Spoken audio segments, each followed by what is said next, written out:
اعوذ باللہ من الشیطان الرجیم بسم اللہ الرحمن الرحیم ربنا انک جامع الناس لیوم لا ریب فیہ ان اللہ لا یخلف المیعاد۔ سورہ آل عمران آیت نمبر 9۔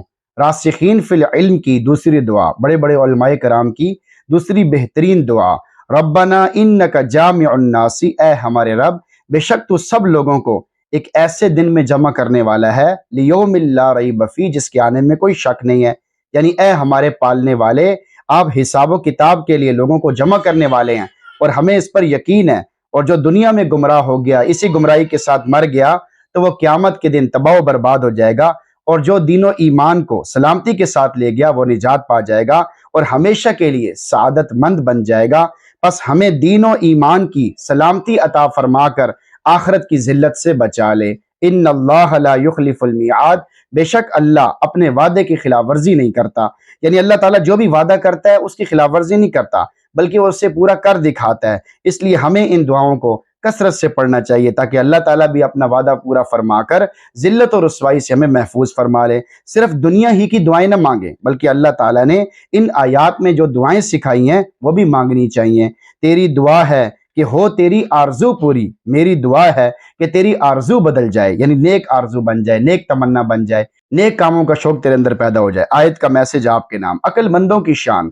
جو لوگ حقیقی معنوں میں عقل مند ہوتے ہیں انہیں ہر وقت آخرت کی فکر دامنگیر رہتی ہے، جس کی وجہ سے وہ اپنی آخرت بنانے سنوارنے میں ہر وقت کوشش کرتے رہتے ہیں۔ اس زمانے کا سب سے بڑا المیہ ہے کہ قرآن و حدیث کے جن علوم کے ذریعے اللہ تعالیٰ کی محبت و معرفت حاصل کرنی تھی، آخرت کی فکر پیدا کرنی تھی، بعض لوگ انہی ربانی علوم سے دنیا کمانے کی فکر کرتے ہیں، جس کی وجہ سے وہ نہ چاہتے ہوئے بھی علماء سو میں داخل ہو جاتے ہیں۔ عصر حاضر ملک الموت ہے تیرا، جس نے قبض کی روح تیری، دے کے تجھ کو فکر معاش۔ لہٰذا علم کے حصول اور علم کی نشر و اشاعت کے وقت اپنی نیتوں کا ضرور جائزہ لیں کہ علم حاصل کرنے اور اس کے پھیلانے میں آپ کی غرض و غایت کیا ہے۔ بار بار نیت کو ٹھیک کریں، بار بار نیت کو صاف کریں، شیطان اور نفس کے مکر و فریب سے اپنے آپ کو بچائیں۔ نمبر 2، دین و ایمان پر ثابت قدمی کا انمول طریقہ۔ راسخین فی العلم کی دین و ایمان پر ثابت قدمی کی دعا پہلے ہے اور آخرت کی کامیابی کی دعا بعد میں ہے،